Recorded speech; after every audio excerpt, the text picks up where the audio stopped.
혹은 우리가 일한 대로 보는 겁니다. 일하지도 않고 뭐 하늘에서 뭐 뚝 떨어지는 것 같은 뭐 일확천금이 갑자기 변화되고 아무것도 안 했는데 어느 날 뭐 이렇게 금부화를 취하고 하는 이런 거 성경에서는 로또 같은 거 하는 거 반대입니다. 네. 한번 어느 교회에서 장로님이 로또가 됐어요. 그래서 헌금을 했는데 결국은 그 교회에서 문제가 돼가지고 사임하셨어요. 다른 교회로 가시고 어디서 왔는지 모르는데 그분이 그 로또 맞은 거에서 또 11조를 드렸네. 그래가지고 그게 그래서 일확천금을 이제 본인이 이제 얻었는데, 근데 그 교회에서는 그게 이제 문제가 돼서 결국은 아주 뭐 교회가 큰 문제가 됐던 건 제가 이제 들은 기억이 있습니다. 그래서 그런 부분은 왜냐하면 성경은 일관되게 자기가 땀 흘려서 노력한 거 가지고 섬기게 돼 있습니다. 그러니까 내 것도 아니고 저 사람 것도 아니고 뭐 어떤 이렇게 좀 올바르지 못한 이런 거는 원하지 않습니다. 그래서 여기 상반절에 한글 개역 성경에는 상반절의 손과 하반절의 손이 뭐 구별 없이 손으로 되어 있는데 원어는 그렇게 되어 있지 않습니다. 상반절의 손은 주먹을 쥔 손이고 하반절의 손은 펼쳐진 손을 얘기합니다. 그래서 그렇게 한번 보시면 조금 다릅니다. 그죠? 주먹을 쥔 손, 이건 게으른 손입니다. 그래서 게으른 손은 가난하게 되고 주먹을 편 손은 뭡니까? 이거는 일을 하는 거죠. 부지런하고 열심히 일하는 손. 이런 손은 부하게 된다는 겁니다. 그러니까 우리 이제 손이 오므라져 있는 상태로 아무 일도 하지 않고 그저 뭐 아무 심은 게 없는 거예요. 놀고 먹기에 급급하고 그런 인생은 가난하게 된다는 겁니다. 반대로 근육이 팽팽히 긴장하고 활력을 가지고 끊임없이 움직이는 손을 가진 부지런한 사람의 손, 이 사람은 결국은 부하게 된다는 거예요. 자기가 수고한 대로 얻게 된다 이런 뜻입니다. 그래서 마치 뭐 도깨비 뭐 방맹이 또는 뭐 판도라의 상자처럼 뭐 소원을 뭐 들어주고 이런 거 없습니다. 그렇게 하는 게 아닙니다. 이거 오해하시는 거예요. 그거는 내가 하는 일에 잘 되게 하시고 형통하게 하시고 열매를 거두게 하시고 이렇게 되는 겁니다.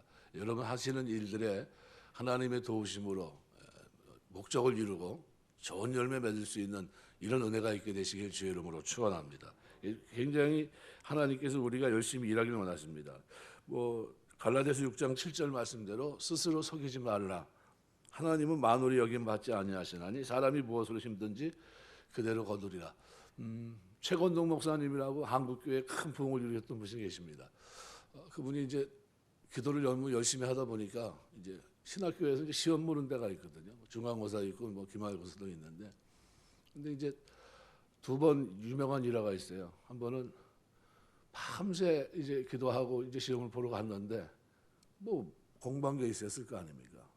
그래서 뭐라 그랬냐면은 백지를 내고 나가면서 하나님도 시험 앞에서는 어쩔 수 없다고 그러고 나가게 있고 졸업은 하긴 해야 되는데 이제 뭐 점수가 안 되는 겁니다. 그러니까 그분이 이제 뭐 안 되겠다 싶으니까 이제 뭐 누구 찾아갔냐면 학장을 찾아갔어요. 학장을 찾아가서 아무개입니다. 그러면서 뭐 이렇게 됐는데 어떻게 좀 선처를 해주셔야 될 거 아니냐. 이제 내가 이제 나가서 이제 열심히 복음 사역하겠다고 그랬더니 그러냐고. 그래도 뭐 이거 학교 성적은 어쩔 수 없지 않느냐. 뭐 이런 얘기를 주고받고 하면서 이렇게 하다가 이 최건능 목사가 이제 목사 되기 전이죠. 그러면 기도 한번 하고 나가겠습니다. 기도를 하면서 뭐라고 기도했냐면 하나님 졸업을 참 그래도 많은 어려움이 있었지만 졸업하게 하시니 감사합니다. 그랬더니 이제 그 학장님 거기서 뭐 했냐 아멘 했거든요. 다 끝난 다음에 뭐라 그랬냐면 감사하다 그래서 뭐가 감사하냐고 가라 그랬더니 아니 내가 졸업한다 했더니 뭐 지금 기도할 때 아멘 하지 않았냐고 하나님 앞에서 진실하게 대답한 거 아니냐고. 그래서 이제 졸업을 하신 분이 있습니다. 최건능 목사님이라고. 이게 뭐냐 하면은 노력해야 된다는 겁니다. 덮어놓고 그냥 막 하나님도 시험에서는 어쩔 수 없다 이런 얘기는 누구든지 할 수 있는 얘기입니다. 그러니까 우리가 노력을 해야 돼요. 사람이 성실하고 이런 게 다 뭡니까? 최선을 다하는 겁니다. 좋은 대학 들어가려면 기도도 해야 되겠지만 열심히 준비해야 됩니다. 열심히 시험 준비할 때 가능하고 또 재물을 모으기 원하는 사람에게 있어서도 부지런한 손이 있어야 된다는 겁니다. 부지런함, 성실함, 열심을 다하는 노력이 기초가 될 때 그 위에 하나님께서 축복하시고 이를 통해서 재물을 얻게 하십니다. 재물이 새어나가는 것, 그죠? 내가 노력한 그 모든 결과가 엉뚱하게 쓰이지 않고 이런 거를 막아주시겠다는 거예요. 너 노력하면 결과가 있게 하겠다는 겁니다. 이 인간 얼마나 좋아해. 물론 열심을 다한다고 해서 모두가 원하는 만큼 얻게 되는 건 아닙니다. 그래서 전도서 9장 11절에 보면 내가 돌이켜 헤아려서 보니 빠른 경주자라고 선착하는 것이 아니며 유력자라고 전쟁에 승리하는 것도 아니며 지혜자라고 식물을 얻는 것도 아니며 명철자라고 재물을 얻는 것도 아니며 기능자라고 은총을 입는 것도 아니니 이는 시기와 우연이 이 모든 자에게 임함이라. 하나님 은혜가 있어야 된다는 거예요. 이거 우리가 이렇게 노력하지만 뭘 구해야 됩니까? 시기와 우연은 하나님께 있어요. 내가 열심히 공부했는데 이게 시대에 맞지 않는 거면 어떻게 됩니까? 아주 힘들어져요. 그러니까 지혜를 자꾸 줘서 하나님 나에게 지혜를 주셔서 시기와 우연도 하나님 손에 있는데 내가 이 땅에 사는 동안 좀 쓰임 받으면서 힘있게 살다가 주님 앞에 쓰게 없어서 하나님 일도 감당하고 약한 사람도 돌아보고 섬기며 살다 주 앞에 설 수 있게 해달라 기도를 해야 됩니다. 열심을 다해야 돼요. 열심을 다해도 가난할 수 있고 대학에 떨어질 수도 있고 교회가 크게 부흥하지 않을 수도 있습니다. 이거는 전적인 하나님의 섭리고 주권입니다. 그러나 적어도 성실하게 최선을 다해 살아가는 자가 아무것도 주지 못하고 궁핍함과 가난에 찌들리게 된 거나 수치를 당하는 일은 결코 있을 수 없다 이 얘기를 하고 있는 겁니다. 그러므로 우리가 이 사실을 기억하고 축복을 위해서 미래를 위해서 성실함과 부지런함으로 땀 흘리고 일하는 귀한 삶이 되시길 주의 이름으로 축원합니다. 그래서 목표한 바가 있고 소원한 바가 있으면은 손을 펴야 돼요. 손을 쥐고 있으면 안 됩니다. 놀고 있으면 안 된다는 거예요. 열심히 손을 펴고 뭔가를 하고 있어야 돼요. 네, 뭔가를 하고 있어요. 제가 자꾸 물어봐요. 누구한테 뭐 하고 있냐? 자꾸 물어봐요. 이렇게 물어보는 겁니다. 그러니까 우리가 이런 삶의 자세, 신앙의 자세를 갖추고 결과는 하나님께 맡기고 기도하며 나갈 때 신실하신 하나님께서는 당신의 뜻을 따라 우리에게 충만한 은혜와 축복을 우리에게 허락해 주실 것입니다. 그래서 데살로니가서 4장 11절 보면 너희에게 명한 것 같이 종용하여 자기 일을 하고 너희 손으로 일하기를 힘쓰라. 우리가 손으로 자꾸 뭘 해야 됩니다. 데살로니가후서 3장 10절에도 보면 우리가 너희와 함께 있을 때에도 너희에게 명하기를 누구든지 일하기 싫어하거든 먹지도 말게 하라 하였다 그랬습니다. 그러니까 열심히 근면하고 성실하게 일하는 거. 그래서 뭐라고 얘기합니까? 하나님 내 하는 일에 복을 주옵소서 기도하는 게 맞습니다. 아무것도 하지 않은 거에 대한 열매를 얘기한다면 하나님 만월이 여기 맞지 않습니다. 뭐 좀 심어라 그럴 거예요.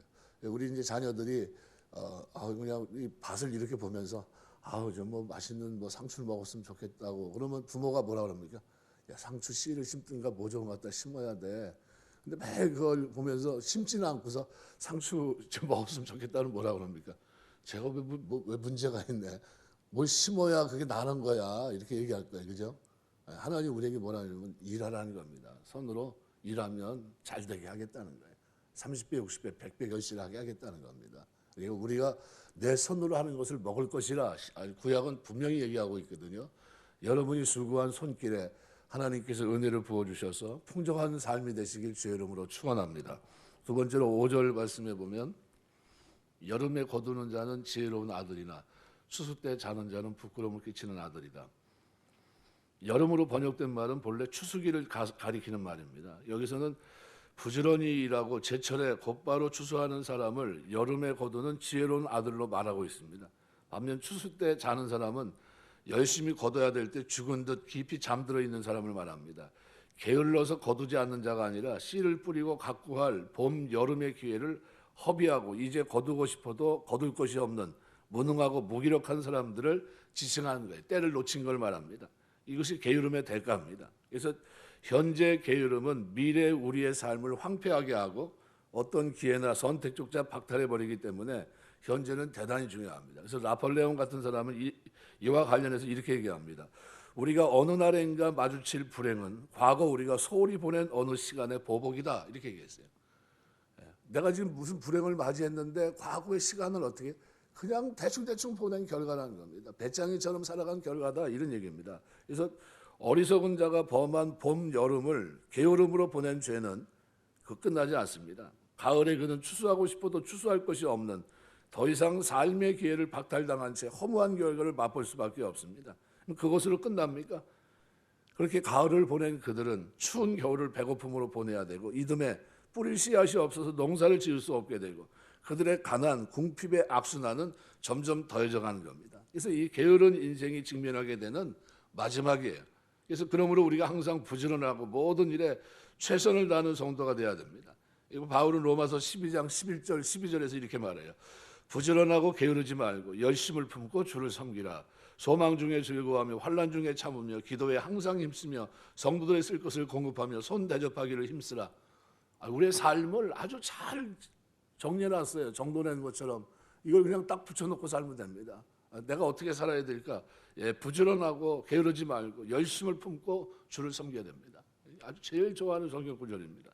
소망 중에 즐거워하고 환난 중에 참고 기도에 항상 힘쓰며 성도들의 쓸 것을 공급하며 손 대접하기를 힘쓰라. 이 말씀이 여러분에게 은혜가 되시길 주의 이름으로 축원합니다. 그래서 이 말씀 붙잡고 사는 거에 믿음으로 살아가는 겁니다. 그래서 하나님의 일에 대해서만이 아니라 세상에서 우리에게 맡겨진 모든 일을 부지런함과 성실함으로 최선을 다하는 성도가 돼야 돼요. 그래서 여러분 아시는 대로 요셉 같은 사람들은 그렇게 성실하잖아요. 부지런하고 감옥에 갇혔는데 감옥 죄수로 들어온 그 사람에게 뭘 맡기잖아요. 노예로 잡혀갔는데 가정사를 다 맡겨버리지 않습니까? 그가 국가에 가서 서버리니 국가에 가서도 어때요? 나라에서도 총리로 맡겨버리잖아요. 왜요? 삶의 자세가 스타일이 잘 잡혀 있는 겁니다. 부지런하고 최선을 다해서 살아가는 그 삶이 그렇게 지혜롭습니다. 거기에다가 뭐까지 있습니까? 하나님의 은혜까지 있잖아요. 기도하면 하나님이 꿈도 해석할 수 있도록 하시고 특별한 은혜를 주신 겁니다. 그런 거예요. 그래서 우리는 기본적인 자세를 잊지 말아야 됩니다. 그래서 살아가는 내내 우리가 하나님 앞에서뿐만 아니라 사람들 앞에서 수치를 당치 아니하고 하나님의 영광을 드러내는 길은 열심히 해야 돼요. 그래서 잠언 22장 29절에 하나님은 이렇게 말합니다. 내가 자기 사업에 근실한 사람을 보았느냐? 이러한 사람은 왕 앞에 설 것이요 천한 자 앞에 서지 아니하리라. 왜요? 부지런하게 근실하게 일하면 결과가 어떻게 해요? 왕 앞에 왕과 대면한다는 거예요. 높은 사람들과 만난다는 겁니다. 그들과 어떻게 해요? 교제한다는 겁니다. 자리가 틀리다는 거예요. 그러면 오늘 우리에게 주어진 현실 앞에서 지혜로운 아들처럼 부지런함과 근신함으로 우리가 근실함으로 맡겨진 일을 잘 감당하는 여러분 되시길 주의 이름으로 축원합니다. 전도서 9장 10절 보면 무릇 내 손이 일을 당하는 대로 힘을 다하여 할지어다 내가 장차 들어갈 음부에는 일도 없고 계획도 없고 지식도 없고 지혜도 없습니다. 다 할 수 없어요. 기회도 없고 아무것도 없습니다. 마태복음 25장 26절 보면 그 주인이 대답하여 가로되 악하고 게으른 종아 나는 심지 않은 데서 거두고 해치지 않은 데서 모으는 줄을 내가 알았느냐. 악하고 게으른 종아 그랬어요. 결국 뭐가 문제입니까? 지금 주님이 보실 때 게을렀다는 거예요. 게으르고 묻어놓고 그냥 모르는 게 아니라 하나님 뜻을 알고 있는데 어떻게 게으름이란 건 뭡니까? 그렇게 해야 되는 걸 알면서 안 한 거예요. 그렇게 하면서 우리가 살아가면서 이게 자세가 그래서 굉장히 중요합니다. 그래서 유대인들은 어려서부터 뭘 가르칩니까? 일하는 걸 가르쳐줘요. 일. 그러니까 자기가 살아가는 동안 물론 지식적인 것도 배워나가지만 그러나 그거 아니라 할지라도 개인적으로 뭐를 일하면서 먹고 살 건가 그거를 어려서부터 훈련시킵니다. 그래서 사도 바울 같은 사람은 장막을 깃는 그 일을 배운 겁니다. 그래서 그가 어떤 사람이에요? 사실은 바리새인 중에 바리새인, 요즘으로 말하면 학자예요. 최고의 학자입니다. 근데 그가 또 뭘 배우고 있었습니까? 또 장막을 깃는 기술이 있었어요. 그래서 나중에 선교하는데 뭘 가지고 합니까? 바로 그 장막 깃는 기술을 가지고 자기가 어떻게 해요? 자비랑 선교를 한 겁니다. 그러니까 우리에게 주어진 시간 속에서 최선을 다 일하는 건 맞다는 거예요. 우리가 섬기며 하나님 섬기면서 살 때 그래서 제가 이제 개인적으로 저는 그래서 교회에서 이렇게 봐줘야 하는 건 여전도회고 누가 이렇게 필요해서 하는 건 상관없어요. 근데 그걸 가지고 하나님의 일을 하기 위해서 뭐를 한다는 건 반대예요. 그래서 왜요? 하나님 앞에 그건 복이 될 수가 없어요. 왜요? 하나님 우리가 심은 대로 거두고 우리가 우리 손으로 해서 땀 흘려 노력한 거 가지고 섬기기 원하세요. 그렇게 하시길 주의 이름으로 축원합니다. 이게 복이 돼요. 그러니까 그걸 뻔히 알고 있는데 저건 아닌데. 그래서 저는 다른 교회에서 막 이렇게 봐줘야 하는데 제일 보기 싫은 바자회가 뭐냐면 선교 바자회. 아니 선교하는데 왜 바자회를 하냔 말이야. 그렇게 하면 안 되지. 차라리 헌금하라 그러고 그냥 모여서 식사하고 그렇게 하면 좋지. 그 왜 그냥 장사하면서 뭐 하는 거예요. 나 교제하려면 다른 거 가지고 교제하라는 거예요. 그냥 편하게. 교회 안에서 그러지 말고. 상점 이렇게 하시는 분들도 스트레스 받아요. 교회가 저거하고 있다고 그러면. 또 장사하는 사람들 데리고 와서 이거 뭐 수익금가 얼마 이렇게 하거든요. 그거 가지고 일을 한다는 거예요. 그래서 아이 그러지 말고 그거 가지고 그냥 여전도에서 쓰는 거라면 상관없지만 그게 아니라 선교라고 하는 이 타이틀을 걸고서 많이 그렇게 하려고 그러면 그거 하지 말라는 거예요. 우리가 수고하고 땀 흘려 노력한 거 걷어서 하나님께 드려서 그거 가지고 하는 게 맞습니다. 그래야 하나님 앞에 복이 돼요. 왜 그렇습니까? 성경의 원리이기 때문에 그래요. 내 손으로 수고한 것을 하나님께서 거두시고 그걸 통해 열매를 맺기 원하십니다. 복 주기를 원하신다는 거예요. 6절 말씀에는 의인의 머리에는 복이 임하나, 그래서 의인의 삶의 모든 영역을 말합니다. 발끝에서 머리까지. 그러니까 모든 이 복이 베라카라는 단어의 복수형으로 되어 있습니다. 그러니까 모든 영역에서 의인이 걷는 걸음에는 뭐가 있어요?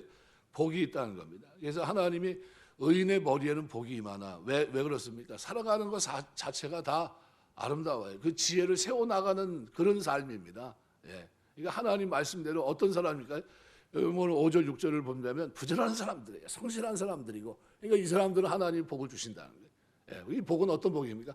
하는 대로 먹을 것이라는 거예요. 하는 대로 수고하고 실족하지 않게 하시겠다는 겁니다. 세워주시겠다는 거예요. 노력한 결과를 거두게 하시겠다는 겁니다. 하나님의 은혜예요. 그게. 그래서 그렇게 해주고, 그러나 악인은 어때요? 여기 5절 6절 4절 5절로 비유한다면 악인은 뭡니까? 아주 안 좋은 상태죠. 그래서 여기 악인의 입은 독을 머무릅니다. 이게 무슨 얘기냐면 하마스란 말은 폭행을 가하다, 해를 끼치다, 폭력, 난폭, 악 이렇게 되어 있습니다. 악을 머무었다, 악을 감춘다, 악으로 덮여 있다, 뭐 이런 뜻입니다. 카사란다는데, 그러니까 주어를 악인의 입 또는 독으로 볼 수 있는데, 만일 주어를 어떻게 보냐에 따라서 약간씩 다릅니다. 악인의 입은 폭력을 갖추고 있다, 또는 폭력이 악인의 입을 덮고 있다. 이 말이나 저 말이나 비슷비슷해요. 결국 무슨 얘기냐면 자신이 행한 모든 악한 행위의 결과가 자기 자신에게 돌아와서 침묵할 수밖에 없게 되는 그런 걸 나타내는 겁니다. 무슨 얘기입니까? 그러니까 게으른 자는 할 말이 없다는 거예요. 할 말이 없다는 거예요. 자기가 저지른 게 뭡니까? 아무것도 안 한 거잖아요. 아무것도 안 했으니까 아무것도 없는 결과를 가져온 거예요. 그냥 가만히 있는 거예요. 유구무원입니다. 할 말이 없어요. 그러나 의인들은 어떻습니까? 다릅니다. 매사에 모든 일에 어떻게 적극적이고 성실하게 최선을 다해서 달려갑니다. 오늘 우리가 주님 섬기면서 사는 동안에 어떻게 살아야 되느냐라는 질문을 성경이 우리 던지면, 성경은 우리에게 뭐라고 얘기합니까? 매사에 매 순간 주어진 모든 일들 속에서 최선을 다해서 성실하게 살아야 된다. 어떻게 하나님 앞에 살듯이 주인들 앞에서도 그렇게 살아야 되고, 저 사람은 내 일에 꼭 필요한 사람이라고 인정받을 사람으로 살아가야 된다는 것을 성경은 분명히 말합니다. 그리고 그렇게 살아가는 그 일에 하나님이 은혜를 주시겠다고 분명히 말씀하고 있는 겁니다. 우리에게 중요한 게 뭡니까? 은혜예요. 하나님, 내가 이렇게 수고하지만 얻을 수도 없을 수 있습니다. 하지만 하나님의 은혜로 좋은 결과가 있을 줄 믿습니다. 그리고 최선을 다하는 거예요. 그 결과는 하나님의 손에 있어요. 하나님은 결과 보기 전에도 부지런하고 성실하게 살아간 삶을 기억하십니다. 그리고 반드시 축복하세요. 기억하시고. 말씀 맺겠습니다. 신앙생활하는 내내 저와 여러분에게 이런 은혜가 있어서 하나님이 주시는 복 속에서 오늘 본문에 기록한 대로 부지런함과 성실함의 본을 보이시고, 게으름은 약속의 축복과 은혜에서도 멀어지게 된다는 사실을 기억하고, 나는 의인입니다. 여러분들은 의인이세요. 그래서 여기 오늘 본문의 6절에 의인의 머리에는 복이 임합니다. 하나님께서 머리끝에서 발끝까지 내가 살아가는 내가 행하는 모든 일들에 하나님은 나에게 뭘 주시는 분입니까? 복 주시는 분이에요. 그렇게 믿고 사시기 주의 이름으로 축원합니다. 기도하겠습니다.